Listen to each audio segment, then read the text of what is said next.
What's happening? What's happening with all my subscribers, man? How y'all feeling today?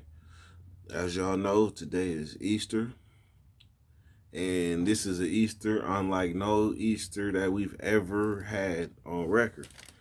Because most of us, even though we probably normally be at home, but those of us that are practicing in-home shelter are probably most likely away from our family and using other forms and means to communicate. That's the world we living in, and that's the world we are most likely gravitating to. That's gonna have a permanent stand. Like we're gonna permanently be wearing masks. We're gonna permanently be doing school online. We're gonna permanently be doing a lot of things that we took for granted. But anyhow, on this Easter, it's really about what you thankful for. Like giving thanks is just the same like Easter. I mean, like Thanksgiving, same kind of concept. Because you really want to be reflecting and see what you thankful for. Like, what did you accomplish last year, since the last Easter? Since the last Easter. So the thing is, what I try to do with the Dirty Nation, like I always say, is give us an outlet outside of what we normally have going on, because we be having a lot in our lives. We have a lot of stress going on. So April, this month, is something else. But anyhow, man, I wanted to answer some questions for y'all. Questions I probably never even answered before, but they are going to be asked by a special guest who will not be on camera. But the questions will be as such. But after this live is over, I ask that you give a silent prayer for all of those that have passed, all of those that are fighting for their lives, and all of those who are not fortunate to partake in a family environment setting that are missing their loved ones, and those ones that have loved ones in like the ERs that they can't even go see because they're sick. So with that being said, I'm going to say amen right now for y'all. So anyhow, my special guest to the right of me is loaded with her questions, and I'm rolling up and ready to go. So introduce yourself. Hello, everyone. I am Drena Thomas Mm-hmm. from Drena's Haven 916. Also, Alternative Life Solutions. You can find my website at alternativelifesolutions.org. You can also find me on Facebook at Alternative Life Solutions. How you doing today, Curtis? Doing pretty good, pretty good. Very blessed. It's a pleasure to have met you. It's a pleasure to learn your story.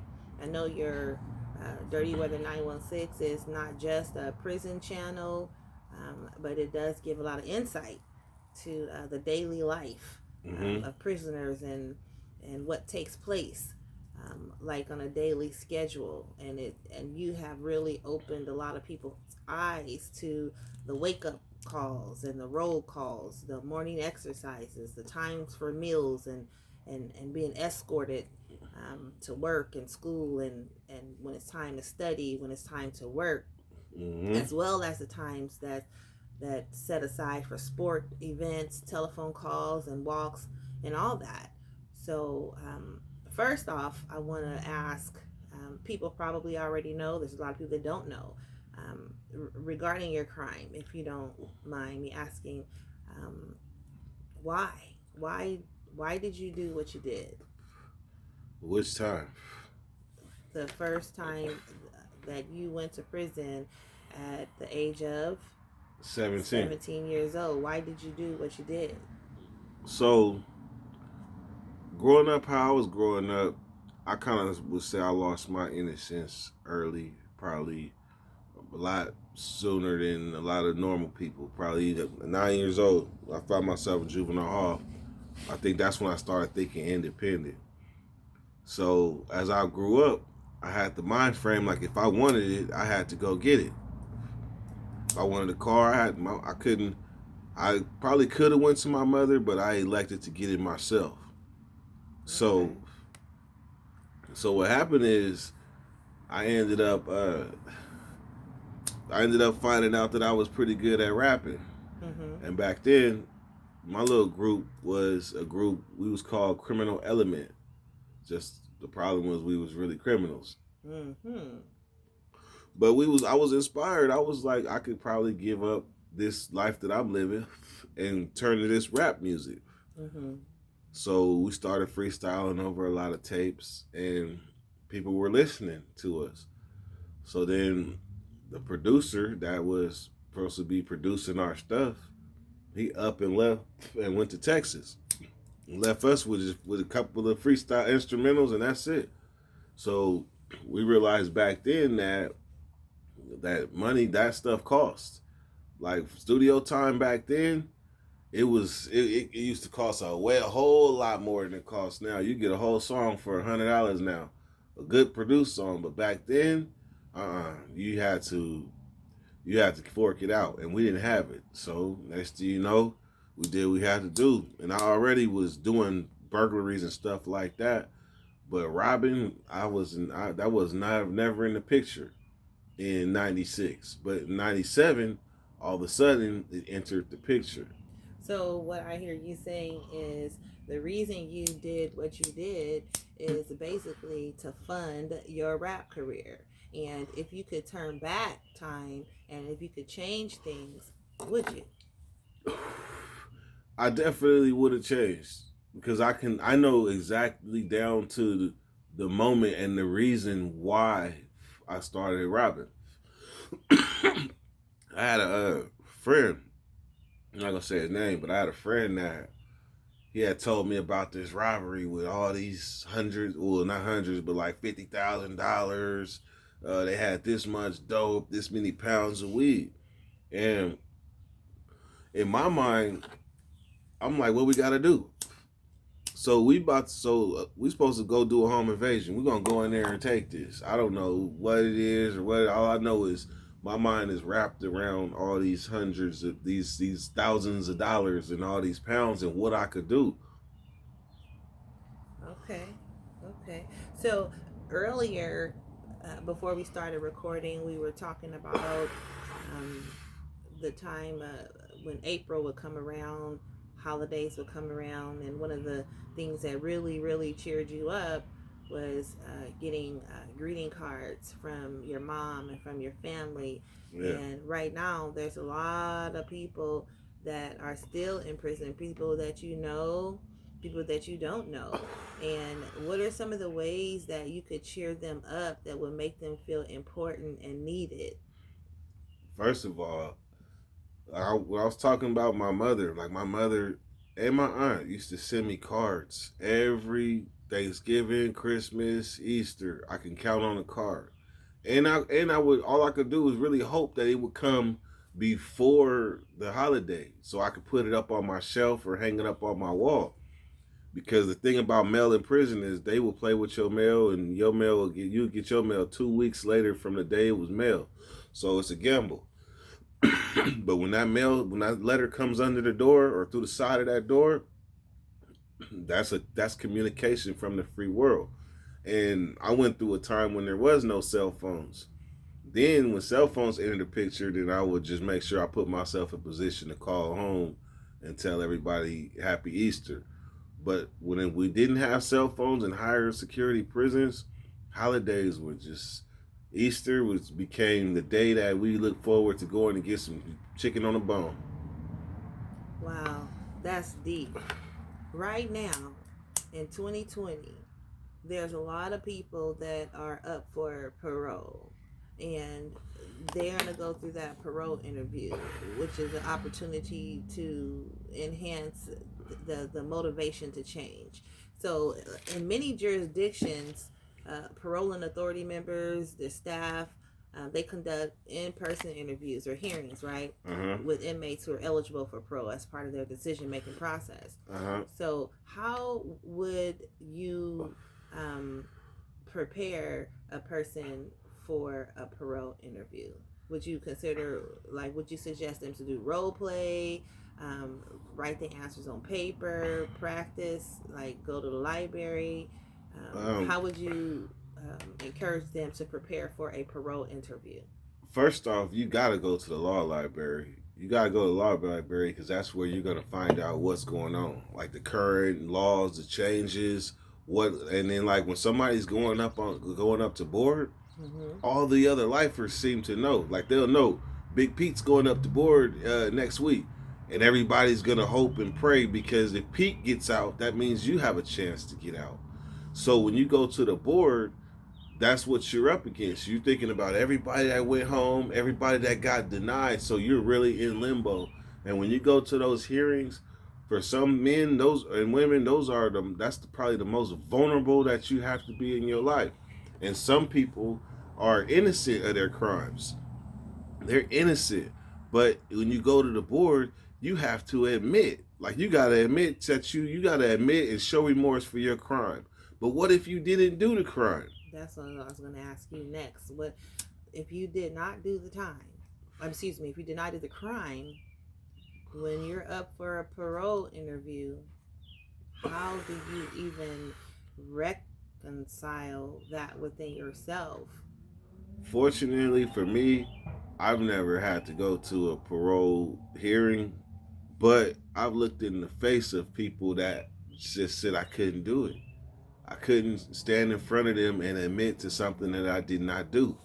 I've looked in the face of them, and the only thing you could do is it's like they riding a wave. You got to ride it with them because they going down with the ship. I respect that. Wow, that's deep. Uh, Last question. Some may get paroled, but those who don't get paroled and they have to pass time in jail, and they find like all kind of ways to pass time in jail, like reading and writing, Mm-hmm. playing cards, working out, watching TV.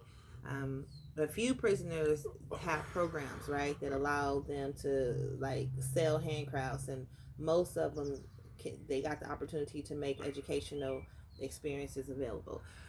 What would you recommend for a prisoner to pass time while they're in there? So I'll combine it. I combine the hustle with passing time. They have a program. They got programs in there like hobby programs. Like they have the hobby shop, and you get a ducat to go there, and then you get to make stuff, create stuff. Some people can do it from the hobby shop. Some people got the hobby shop in they cell. But still, they have a program where you can sell just the stuff that you make, that you create. You can sell it through the prison arts and craft program, but really you're donating it. Or you use your family and have your folks on the outside help you. Like if you are a drawer, you're an artist, then you send your paper. You go to the R&R, you get your stuff properly packaged, and you can send your works out to the streets. So if you want to take a hobby, or you can build. I seen a guy. He had model cars. He used to build model cars, like the plastic ones, little bitty, like 6'4" Impalas and stuff like that. And he would send them to the streets and sell them and make money. They would go on eBay. So, a lot of people, or most people that are in prison, are not uneducated, and they are very intelligent. And so, I thank you for your insight. When people get out of jail, women and men, when they're prisoners and they get out and they want to find a job, one of the a few of the best advices that I would offer, and you can help me understand if I'm on the right track, is to to express that they can do the work, right, and they can deliver exceptional results. Would you agree? Yes. And that they will also fit in beautifully and be a great addition to the team. Would you True. agree?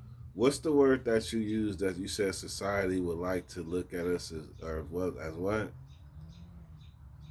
It's the words you use, not ignorant, but society would like to look at prisoners as like a liability, or Right, that right, they're a right, handicap. right. But I believe that's what society would want to believe because at one time or another in our life we made a handicapped decision.